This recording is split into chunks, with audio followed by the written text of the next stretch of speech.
focus on what matters. Hello, and welcome to this virtual event called Building a Sustainable Transportation Future. I'm Joann Muller, transportation correspondent at Axios, and I'm coming to you from Detroit, Michigan. I want to welcome our audiences on Facebook, YouTube, Twitter, LinkedIn, and on Axios.com. You can join the conversation today on Twitter with @Axios and #Axios events. Over the next 30 minutes, we'll explore innovations in what policies and recyclable materials are being made to spearhead electric vehicle manufacturing for a new mobility future. So our first guest today is the co-founder of Redwood Materials, also the co-founder of Tesla and former CTO there, JB Straubel, who's joining us from Carson City, Nevada. Hi, JB. Hi, Joann. Good to see you. Thanks so much for being here. You know, a lot of people probably haven't heard of Redwood Materials, but I can pretty much guarantee that everybody's heard of Tesla. So could you tell us a little bit about why you left Tesla and what Redwood Materials is all about? What are you doing now? Well, Tesla was an amazing adventure for me. I was there since 2004 when we were just getting started, and absolutely love the team and love the mission, love the products.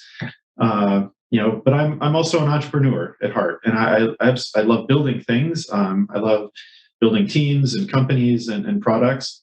So for me, the decision, to step away from Tesla was a really difficult one because I have so much personal connection to it and love for what it is doing still. But it was, I'd say more about, optimizing and finding a way that I could contribute, in the best way to the world, using the skills and things that I enjoy doing. So that was a hard decision, but that was really at the core of it. It was kind of a personal one and a lot of soul searching over the years as that company had grown from really 5 of us in the very beginning to, now I think, nearly 100,000 people. It's quite incredible. So today, what is Redwood Materials all about? What is Redwood Materials all about? Yeah. So today, as you said, I'm focused on this new company, Redwood Materials. I started this about 4 years ago, and we are focused on closed loop battery supply chains, basically making sustainable materials for battery production, and also solving the end of life issue along with EV batteries and other types of portable electronics and things containing a battery inside of them. This is, I think, a really critical problem in the world overall, and one that, I was lucky enough to have a front row seat to at Tesla as we scaled and commercialized and ramped, EV production and battery production. We can kind of see some of these issues, brewing and coming on the horizon for the whole industry. And I think now, even more than a few years ago, it's coming into really clear focus that the supply chain around the battery in particular is a really critical topic, for sustainability and most of the products that sustainability, is relying upon in their industrialization.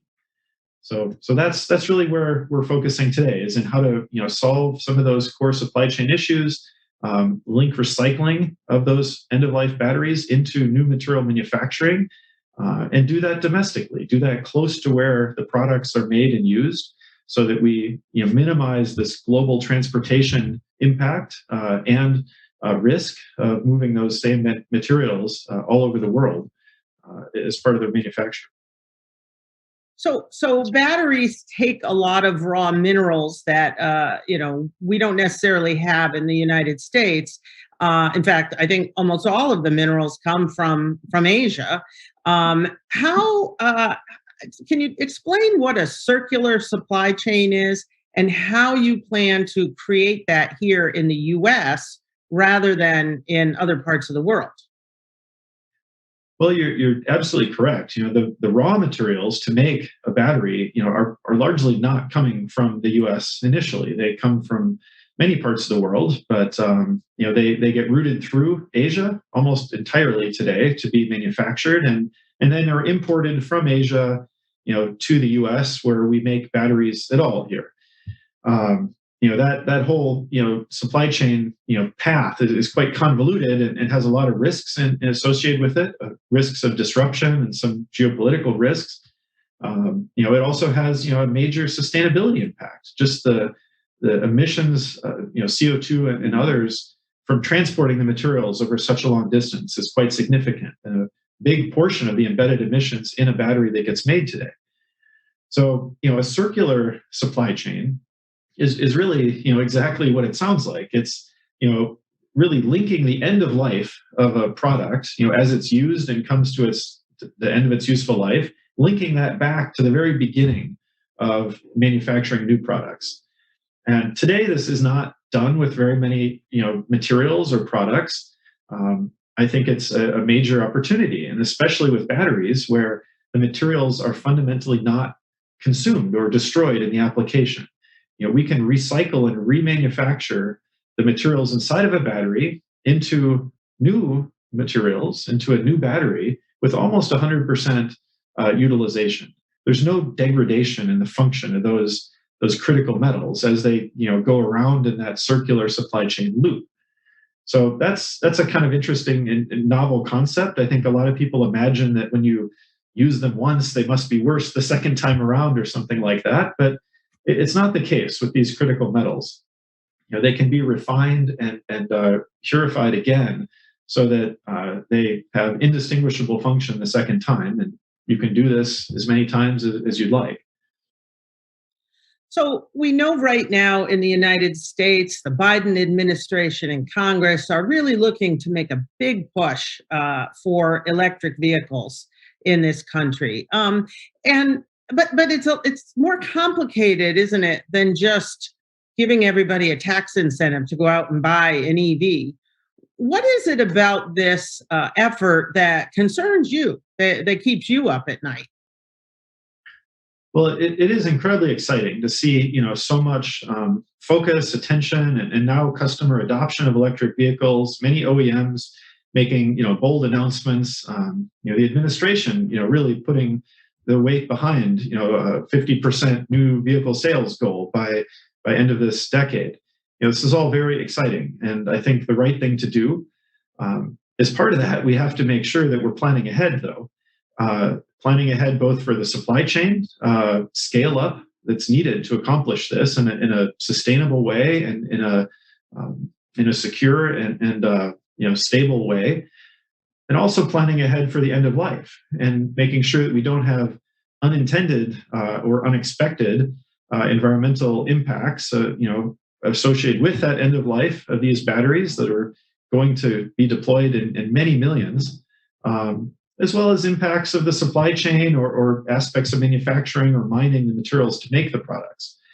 So, that's one of the areas I would say that we should be, really looking closely at is making sure that, we don't end up with a great dependency on imported materials here in a way that we, would really have difficulty unwinding, I think, much later.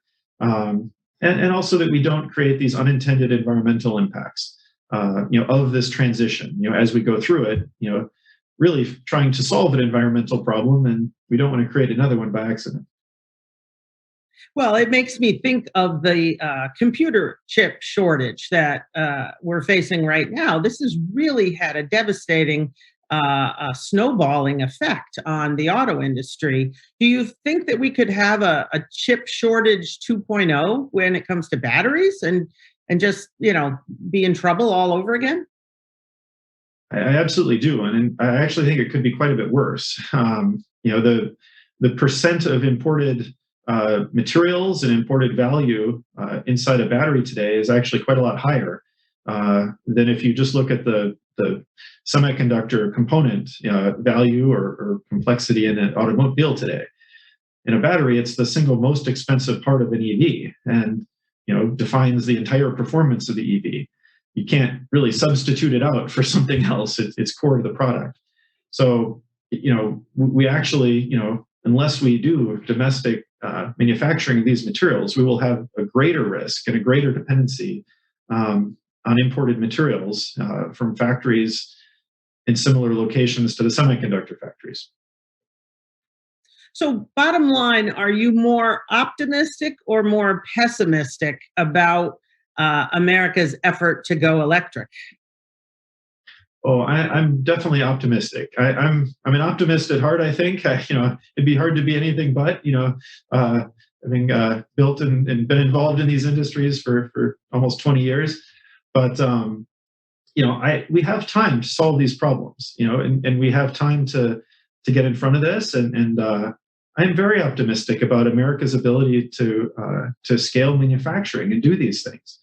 At Tesla, we showed the world that it was very feasible to manufacture, complex, objects in North America. There were many doubters, but the biggest factory in the world is still located here in the United States, in Nevada.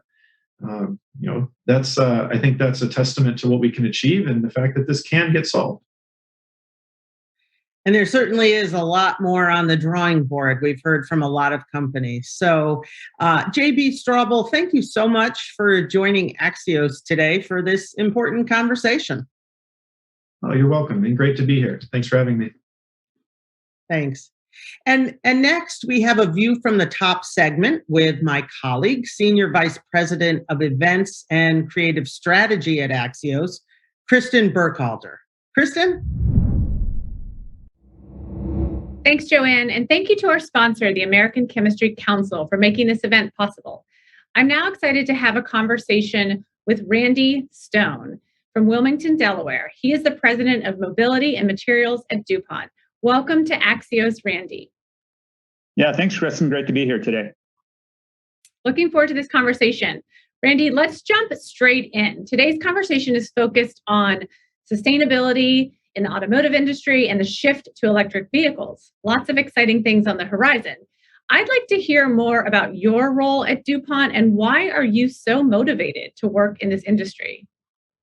Yeah, thanks, Kristen. So I lead the mobility and materials business at DuPont. And so automotive is a really important market for us, but it's also a really important market for the industry. For me, though, this has always been a really personal effort in this quest to advance hybrid and electric vehicles for a long, long time. I think back over 30 years ago when I was in college, I was very close to my paternal grandparents. And I saw late in life that my grandfather lost his ability to drive. When it got to the point where it wasn't safe for him to drive, he had to take his keys away. But not only did he lose his mobility, he really lost a sense of his identity. He loved to fix old cars. He loved to go on road trips. And I saw firsthand how impactful it is if you lose your mobility. I fast forward over 30 years later now, and I'm working in an industry that is helping to advance hybrid and electric, and yes, ultimately self-driving cars. And I know there are millions of people like my grandparents who will benefit by having more accessible mobility solutions, better sustainability. Things we're doing in ride sharing and EVs and ultimately autonomous driving are really motivating for me personally. That's why I'm involved and so excited to be part of this industry. Thank you for that personal story. I'd like to also hear more about how the plastics industry's work supports sustainability and your work. Well, first of all, the plastics industry has a really major role to play. So whether you think about an internal combustion engine that we have most prominently today or a hybrid and electric, one of the great things we can do from a sustainability standpoint is to do things like lightweighting. How do we use plastics to replace heavier metals, aluminum, and steel to improve fuel efficiency? The same is true in hybrid and electric vehicles. The work that we do today to make sure that an electric vehicle can extend its range is really, really important. We've got a long-term partnership with the automotive industry, but the work that we're doing now is what is enabling electric cars to move forward and be more prominent. Today, a relatively small percentage of all vehicles are electric, only about 6% of sales.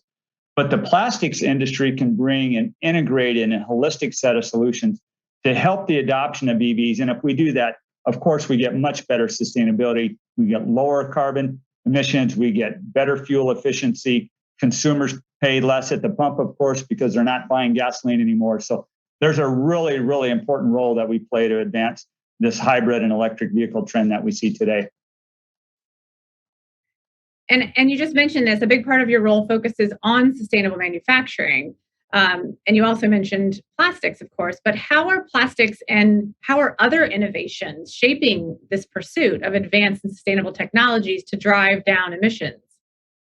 Yeah, I think that the main thing that we are doing is, if you think about electric vehicles, they're really not economically viable for all consumers today. In fact, the average EV is more expensive than an internal combustion engine. So if we're really going to accelerate this adoption to EVs and reduce carbon emissions and reduce dependence on fossil fuels, we got to make them more affordable. Plastics today play a really important part. We do a lot of work in battery systems, which is really the component that helps, that increases the cost. We have a lot of materials that provide a lot of physical properties, like how do you manage temperature in a vehicle? We've got high performance plastics, high temperature plastics that help us do that. How do we provide the safety that we need to accelerate some of this work? If you think about an EV, for example, before it's going to be widespread, it's got to be safe. And so materials like plastics and aramids are really important for safety management to provide heat shields and prevent fires in a battery, for example. And the history of automotive is filled with a lot of plastics innovations. Plastics are used in safety restraint systems. Today, they're used in airbags. In general, plastics are much more durable than a steel in terms of absorbing energy in a crash. So if you are unfortunately ever in an accident, you want the vehicle to absorb that energy. You don't want it absorbed by the occupant. So plastics play a really important part, not only in the safety, but in the commercial viability of electric vehicles. So there's a ton of progress being made today, but there is so much more room for innovation as we move forward. And what policies need to work in tandem with these innovations? You really have, a lot of exciting things on the horizon and many that are already in play. But I'd like to hear from your perspective what policies need to work alongside these innovations. Yeah, Kristen, in general, anything that's going to support the adoption of EVs is good from a sustainability standpoint. But specifically, we look at the charging infrastructure, for example. One of the main inhibitors to the adoption of EV, besides the economic part, is really this range anxiety that consumers feel. Can I buy an EV? Can I go on an extended trip? And if I do I have to have a prolonged time at a charging station, or can I even find a charging station? So any policies that help build out the infrastructure are really important. I'm a big fan of targeted specific tax credits that help in specific industries like EVs, R&D tax credits that reward those companies that are willing to invest resources, invest people to try to develop these solutions. I also think from a general standpoint, anything that gives us more stability in a really supply chain challenged world, whether that's in places like batteries, for example, or semiconductors, we've seen that the US and all regions can be really vulnerable to supply chain disruptions. So having local manufacturing is really, really important. Thanks for that, Randy. We have time for one more question. I'd really like to hear what's next. What else are you thinking about in this space? Or what are your plans to continue to double down? Well, the advancements in the last 10 years have been fantastic, but what I'm really excited about is the end of life and circularity.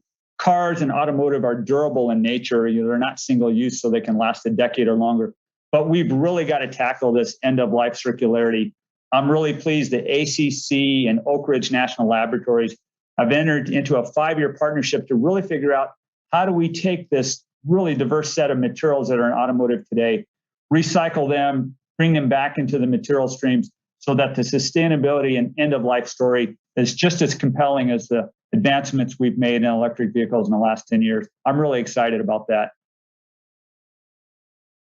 Definitely exciting. Lots to look at on the horizon. Randy, thank you so much for joining Axios today, and thank you for your time. Yeah, thank you, Kristen. My pleasure. And now back to my colleague, Joann. Thanks, Kristen. Our final guest today is the senator from Maine, Senator Angus King, who is joining us from Brunswick, Maine. Welcome to Axios, Senator. Glad to be with you, Joann. Looking forward to our discussion. It's an important one, I think. Indeed, I agree. So you sit on the Senate's Energy and Natural Resources Committee. So I know that climate issues are really front and center for you. Today, we're going to try to focus mostly on electric vehicles and what it's going to take to make them mainstream here in the United States. I know President Biden has made clear that he really wants to accelerate this transition to EVs.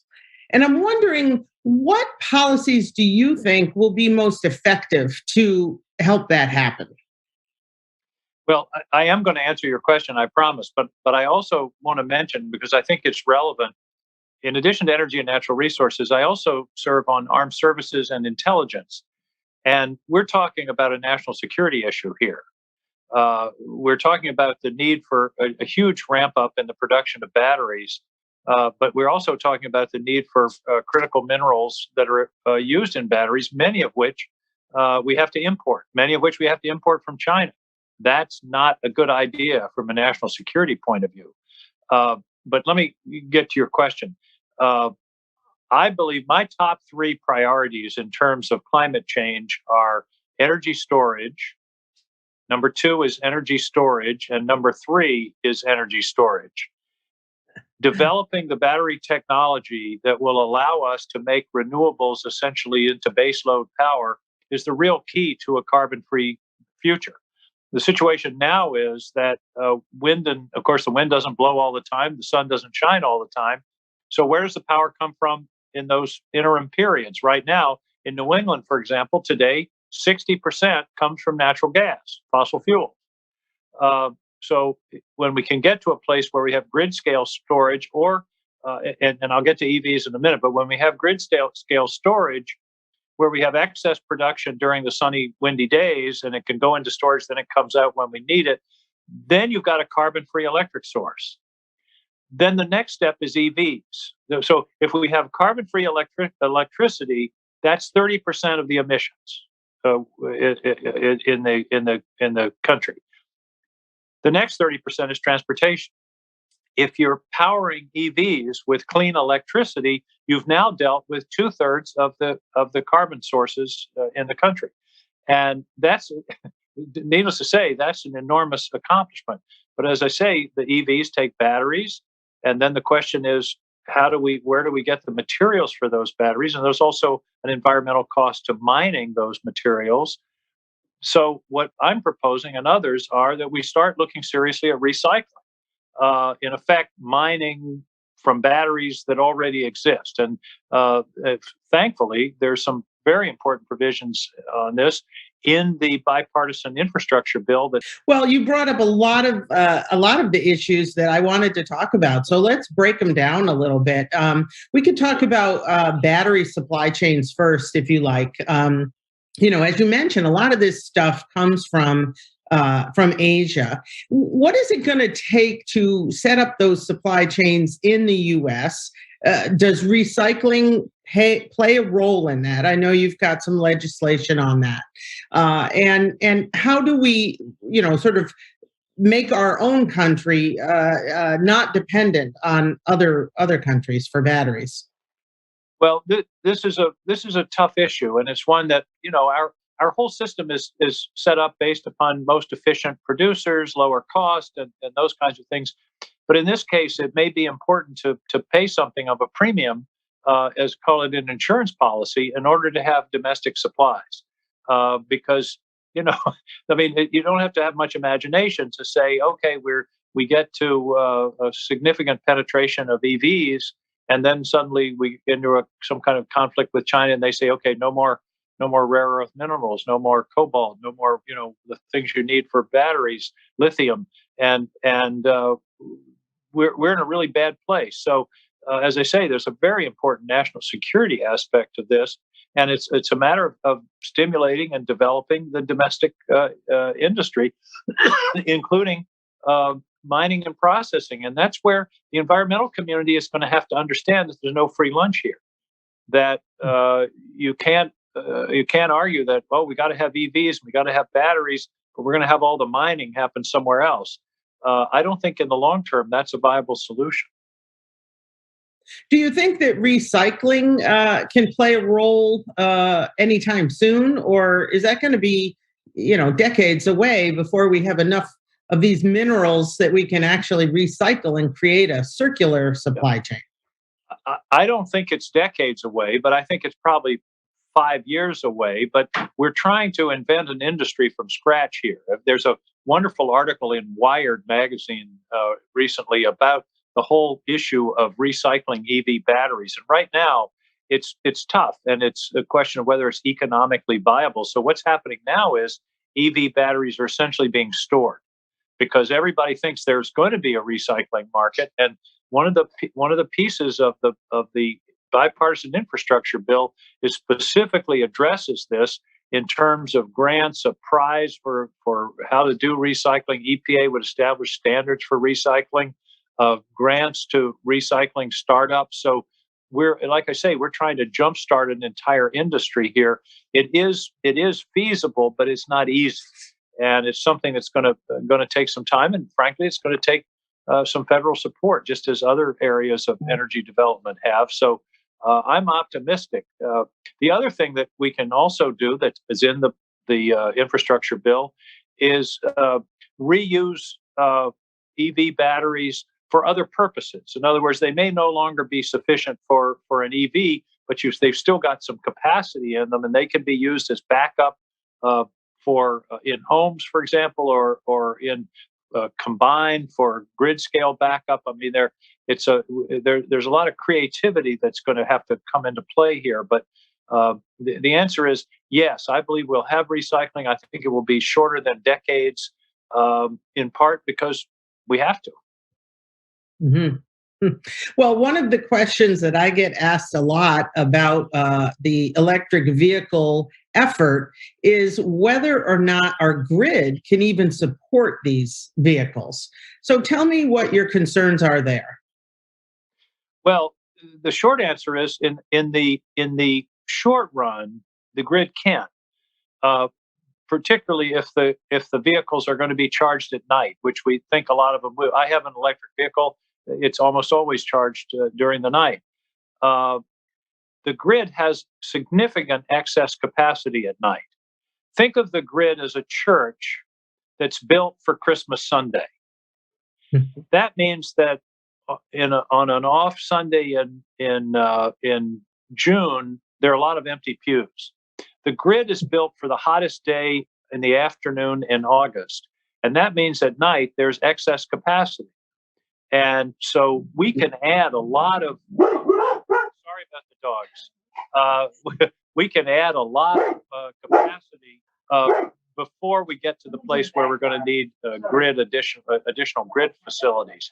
However, having said that, we are going to have a growth in grid capacity in the long run. And that's another area that is going to be where we're going to have to, mediate disputes about expanding transmission lines and such. Mm-hmm. Okay. Another question before we go, I wanted to ask about the many incentives that are being offered to consumers to buy electric vehicles. This policy has worked in Europe, for instance. In the past year, they've seen a big jump in EV ownership in Europe. But in the United States, the proposal is to give a bigger incentive to buyers of electric vehicles that are made by union labor.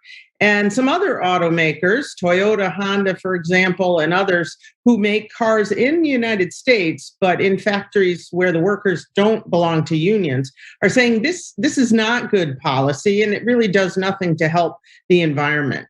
Tell me what your thoughts are on that issue. Well, I wasn't engaged in the discussion that led to that decision. I'm a strong supporter of unions. But I understand the concern. The point is we want EVs out there.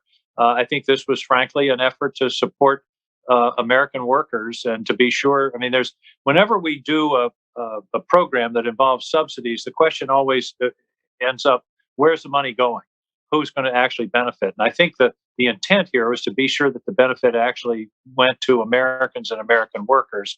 But then, as you say, there are plants of other companies that are non-unionized and still do their manufacturing in the U.S. I wasn't engaged in that decision. Apparently, that we'll just have to see.